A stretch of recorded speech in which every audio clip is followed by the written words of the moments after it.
ರಾಷ್ಟ್ರಪತಿ ಭವನದಲ್ಲಿ ಇವತ್ತು ವಿವಿಧ ಕ್ಷೇತ್ರಗಳ ಅಪ್ರತಿಮ ಸಾಧಕರಿಗೆ ಪದ್ಮ ಪ್ರಶಸ್ತಿಗಳನ್ನು ಪ್ರದಾನ ಮಾಡಿ ಗೌರವಿಸಲಾಯಿತು.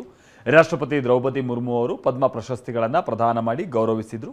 ಬಾಲಿವುಡ್ ನಟ ದಿವಂಗತ ಧರ್ಮೇಂದ್ರ ಅವರಿಗೆ ಮರಣೋತ್ತರ ಪದ್ಮವಿಭೂಷಣ ಪ್ರಶಸ್ತಿಯನ್ನು ನೀಡಲಾಯಿತು.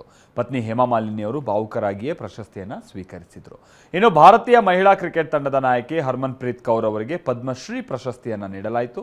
ಕರ್ನಾಟಕದ ಶತಾವಧಾನಿ ಆರ್ ಗಣೇಶ್ ಅವರಿಗೆ ಕಲಾಕ್ಷೇತ್ರದ ಅವರ ಸೇವೆಯನ್ನು ಪರಿಗಣಿಸಿ ಪದ್ಮಭೂಷಣ ಪ್ರಶಸ್ತಿಯನ್ನು ಅವರಿಗೆ ಕೊಡಲಾಯಿತು. ಜೊತೆಗೆ ಸಮಾಜ ಸೇವೆ ಕ್ಷೇತ್ರದಲ್ಲಿ ಅಂಕೇಗೌಡ ಎಂ ಅವರಿಗೆ ಪದ್ಮ ಪ್ರಶಸ್ತಿಯನ್ನು ನೀಡಲಾಯಿತು. ಆಮೇಲೆ ಸಮಾಜ ಸೇವೆ ಕ್ಷೇತ್ರದಲ್ಲಿ SG ಸುಶೀಲಮ್ಮ ಅವರಿಗೂ ಕೂಡ ಪದ್ಮಶ್ರೀ ಪ್ರಶಸ್ತಿಯನ್ನು ನೀಡಲಾಯಿತು.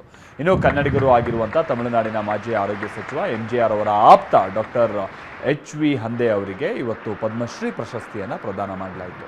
2026ನೇ ಸಾಲಿನಲ್ಲಿ 131 ಪದ್ಮ ಪ್ರಶಸ್ತಿಗಳು ಪ್ರಕಟವಾಗಿದ್ವು.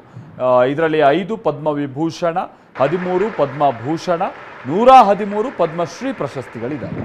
ಇನ್ನು 2 ಪದ್ಮವಿಭೂಷಣ, 6 ಪದ್ಮಭೂಷಣ, 58 ಪದ್ಮಶ್ರೀ ಪ್ರಶಸ್ತಿಯನ್ನು ಇವತ್ತು ಪ್ರದಾನ ಮಾಡಲಾಗಿದೆ. 2ನೇ ಹಂತದಲ್ಲಿ ಇನ್ನುಳಿದಂಥ ಸಾಧಕರುಗಳಿಗೆ ಪ್ರಶಸ್ತಿಯನ್ನು ಪ್ರದಾನ ಮಾಡಲಾಗುತ್ತೆ.